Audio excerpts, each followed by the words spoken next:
Hello and welcome to Early Childhood Ireland's podcast, which features interviews and discussions on all issues relating to high quality in the early years and school age care sector. In our episodes, we have a range of speakers who are leaders in the areas that matter to Early Childhood Ireland members. This podcast series is proudly supported by Atanackovitc Insurance, which offers a comprehensive range of cover at discounted premiums for both business and personal insurance products, so visit www.aricus.ie for more information. I'm Maura Corbett and I work with Early Childhood Ireland. Members and regular listeners know that the work of Early Childhood Ireland is influenced and inspired by the Reggio Emilia approach. In April of this year, we were saddened to learn of the death of Carla, sometimes known as Carlina Rinaldi, who was the honorary president of Reggio Children and the Centro Loris Malaguzzi. Carla began work in Reggio Emilia in 1970, initially as a pedagogista and then as the pedagogical director of the Municipal Early Childhood Services.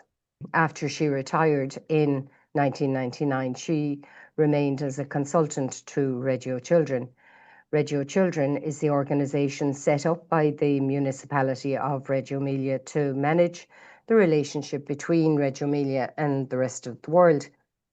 She lectured, she wrote extensively, and she has spoken extensively and passionately about Reggio, the beliefs that underpin the approach and the key aspects of the approach that can inspire the use of the approach all over the world. So to pay tribute to this shining light and examine some of the ways in which she has influenced the early years and school age care sector in Ireland, I'm delighted to be joined by Milica Atanackovitc. Milica is the Acting Director of Membership Excellence and Learning here at Early Childhood Ireland, and she's a member of the International Reggio Network. In that capacity, she has visited Reggio Emilia several times, and she was deeply involved in the development of the Reggio-inspired member resource on our website. So, Milica, thank you so much for joining us today for this chat about Carla Rinaldi. Thank you so much for having me, Maura. So, I often dip into a book called In Dialogue with Reggio Emilia, and there's a selection of her most important articles, interviews and lectures in that publication. And in a chapter called Creativity as a Quality of Thought, I've underlined a sentence, and it often kind of draws me in when I kind of dip into the book. And it says, the competent child is one who has an adult who views her as such. The level of expectations is a determining factor. And, you know, in many ways, isn't that kind of at the heart of the work that Carla Rinaldi did, you know, supporting adults to support children to be competent, to see themselves as competent? Absolutely, Maura. I think Carla Rinaldi, you know, really taught us that every child's experience is shaped by the relationships around them, and in a setting environment is so deeply shaped by those educators. And so how that educator, you know, views the child is just so important. And I think one of the other things, you know, for me about Carla Rinaldi and her work was really about the importance of settings being communities of belonging. You know, they're not just buildings, they're not buildings of instruction in early childhood education. You know, they're very much environments of belonging and creativity and wonder and observation and questioning and listening. And I think what Carla Rinaldi did was really bring that, the vision of Loris Malaguzzi, who was the founder of Reggio Emilia. I think, you know, together they really reimagined what education, you know, could be for, you know, babies and toddlers and young children, and who it was for. You know, that for me, when I think about Carla Rinaldi's work and the work of Loris Malaguzzi, has been so influential. And I think in some ways people maybe don't even realize, you know, it seeps into now so much of our day-to-day practice and work with young children and particularly even the Asher curriculum framework is so influenced by that thinking, you know? So I agree with you. I love that idea of community. I think that, that it isn't a place of instruction, that it's a place for relationships. And that's one of the key ways, I think, where Ashter shows it's influenced by the Reggio approach. Um, I gave a little kind of potted summary there about largely taken from the introduction to that book I mentioned. Can you tell us more about who Carla Rinaldi was? Yeah, so I mean, look, you covered it really well, Maura. And as I was saying, you know, she began her work with Lars Malaguzzi, and he was the founder of the Reggio Emilia approach. And, you know, they really worked very closely together up until his death. And I think Carla, you know, she had a very quiet kind of influence. You know, I think if you the privilege of hearing her speak or you know reading her books or reading her articles, you know, I think a lot of her thinking really resonates so much with so many people because so much of her work was really about respect and listening and community. But she also, you know, she really lived that. So when you observed her and you observed her interactions, you could really see that, you know, it really was her life's work, you know, both professionally and personally, in terms of all her interactions. So, you know, to me, I think in some ways we tend to remember Lars Malaguzzi, and not that we forget, but he was surrounded by incredible women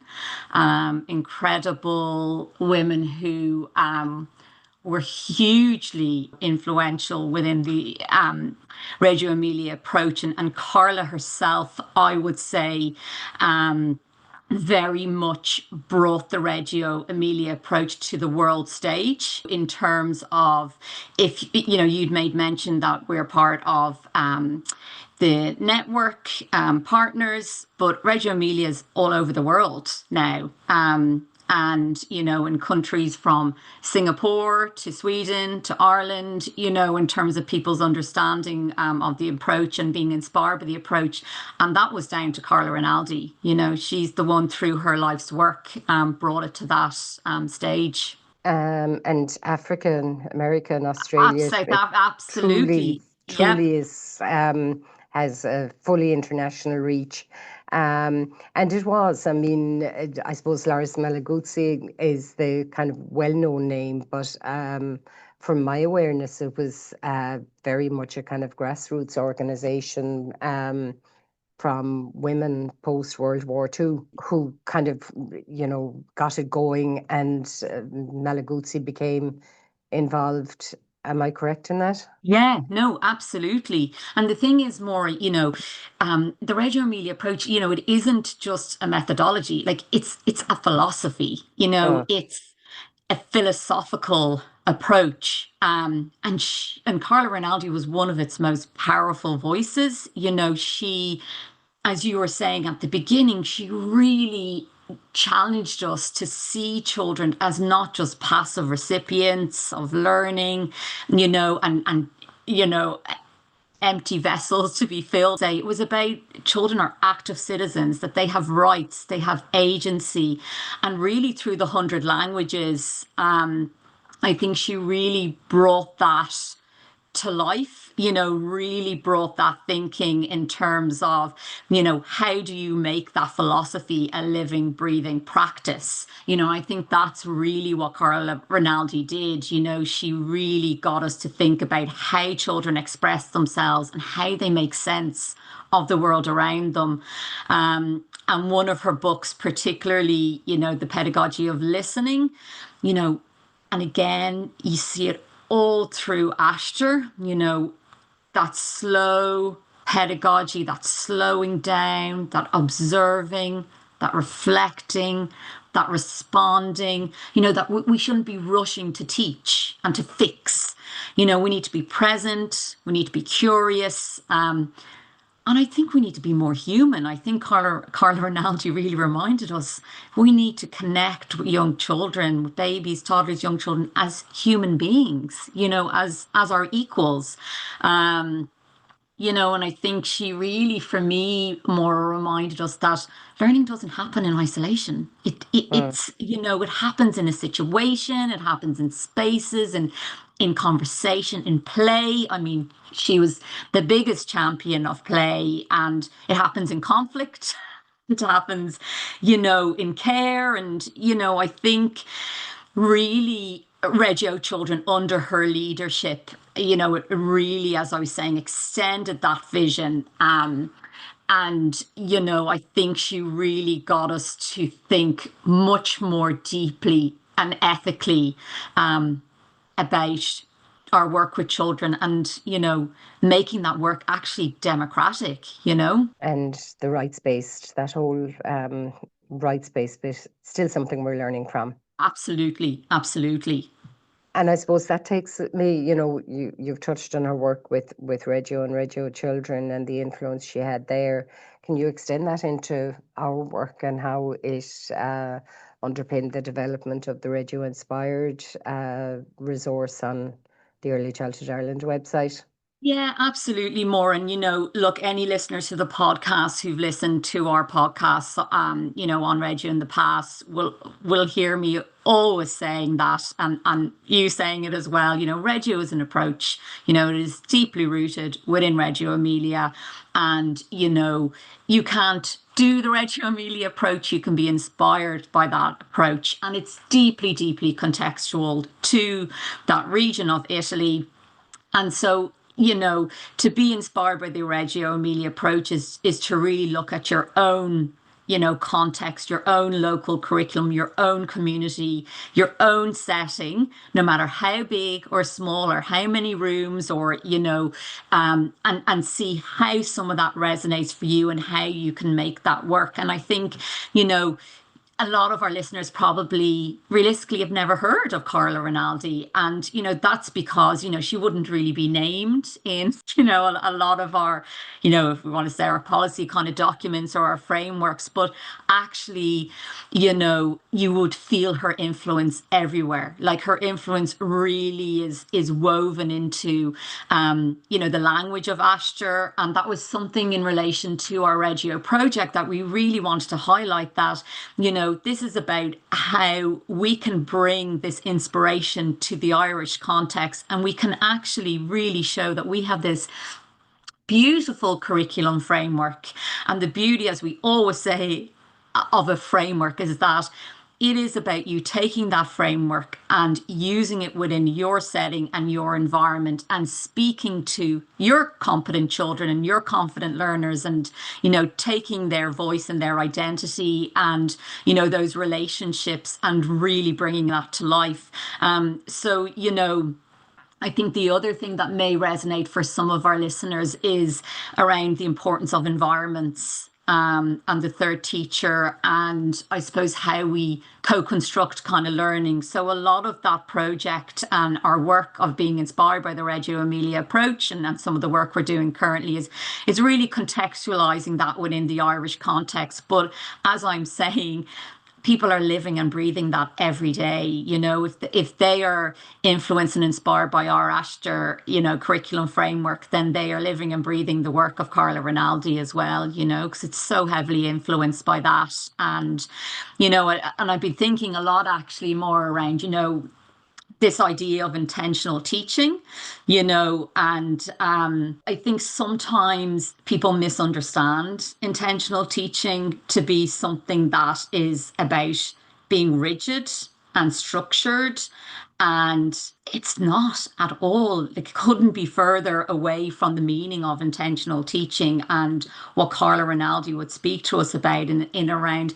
It's really about noticing children and their questions and those little glimmers and moments of wonder and really responding to them with that care and really actually recognizing your responsibility as an educator to be curious and to be extending on a child's interests and learning in a way that's really deeply meaningful. And I think sometimes, when we talk about having children in dialogue and conversations and sitting in a group, we kind of start, oh, but maybe all children don't want to be in that group. And of course, absolutely, because we respect children and their Mm. choices. But equally, it's also really important for us to be reflecting with each other. I was just thinking, when you're talking about children, are the educators being curious, Mm, accepting and welcoming and encouraging the curiosity of children is a very important part of that intentionality of the educator as well, isn't it? That they, totally. And they see curiosity as something really positive. Often curiosity is a negative. Curiosity killed the cat and that kind of thing. and And, you know, moving away from that completely, the curiosity is a wonderful means to learning. totally. And you know yourself more as well. When you connect with children and see them on your level, right? It really reinforces our commitment as educators to be lifelong learners and to actually really want to interrogate and not be afraid to not know the answer, to actually go, I actually don't know a Mm. lot about tractors that are massive for you and your interest or and I know I'm picking something very very random there, but I'm just making the point that, I think when you come at children's curiosity and wonder in that way, it actually ignites your own wonder and curiosity even more, that you feel more comfortable to be asking those questions and to be really actively listening and to be really in the moment and enjoying that learning together and where it might take you. And Mm. you know that's something that I often think is actually quite special. That's why early childhood education is just so wonderful, isn't it? Like it just, it affords us these wonderful opportunities to continue to learn and to, learn from children and their interests and to keep learning about Big those time. random of things. Yeah, big time. So going back to Carla Rinaldi, you've clearly demonstrated the passion and the inspiration she has been for you and your work. Have you personal memories? Did you meet her in Reggio or see her Yeah, speaking so or? I was very fortunate, Maura. So when I would go to the network partner meetings, we would always have a CPD session. Now, it wasn't always with Carla, but one of the more recent ones, it was with Carla. And I suppose one of the things she always spoke with such ease. She was a very gentle communicator. She had real humility, but don't get me wrong, every word she said really carried weight. I think she was a real master communicator is how I would kind of describe her. And, one of the things that she really spoke about was about community. And that was the session was around kind of, the importance of community within a setting environment. And I suppose, I think not just as a concept, but, the reality of what that kind of looks like. And to me, she really kind of reminded us that children, again, that children do grow within a kind of network of relationships, and that as educators, that we're part of that network and, we're really part of that story. But one of the things that will always stick with me about Carla Rinaldi is he really made space for people, even with the network partners, you could see that there was very deep relationships there that spanned, decades. And there was so much affection and so much shared history. And you could really see that her relationships weren't professional commitments. They were personal, and they really were living proof of, her pedagogy and her, shared beliefs. And I think at the moment, particularly when we think about democracy, and I know we've talked about it a little bit on podcasts in the past, but for her And some of the words that have really resonated with me that Carla Rinaldi would have spoken and said was, when we listen to children, we're really participating in a democratic act. So I feel very fortunate that I was able to hear her speak. And, I think at the moment with so many countries and displacement and the violation of rights, particularly the rights of young children, I think it's something all of us in early childhood education are so conscious of at the moment all over the world. Children's rights are being violated, and she would have spoken so passionately about that, and it really was her life's work. And I think she will remind me of the importance of compassion and being kinder and being community centric. And I think we've all become, not all of us, but I think society has become a little bit too individualistic. And I think what will resonate with me more in relation to, listening to her speak is that she really lived her philosophy. And, I think that will really stay with me. And to kind of wrap up, Yeah. could you say in a sentence or two what her legacy will be? What her legacy will be? I think that her legacy will be one where educators listen deeply, and they make children and children's thinking visible. And I think also that education fundamentally is an act of care. I think that is something that in today's world, with division and disconnection and uncertainty, is actually a necessity. And I think that's something that she will leave a legacy of empathy and compassion and, sustained listening. That's what I think, Maura. That's what I hope.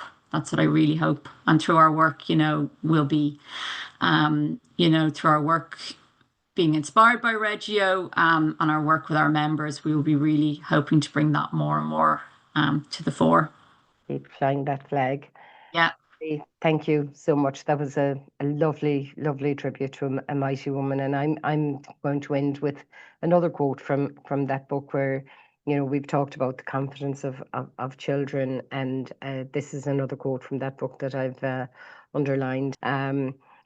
A child who is powerful for the moment of birth because he is open to the world and capable of constructing his own knowledge. A child who is seen in his wholeness, who possesses his own directions and the desire for knowledge and for life. A competent child. Millie, thanks again. Thanks, Maura. And thank you for listening to this episode of Early Childhood Ireland's podcast, which is proudly supported by Aricus Insurance. If you enjoyed it, please subscribe and spread the word to your friends and colleagues, and stay tuned for our next episode.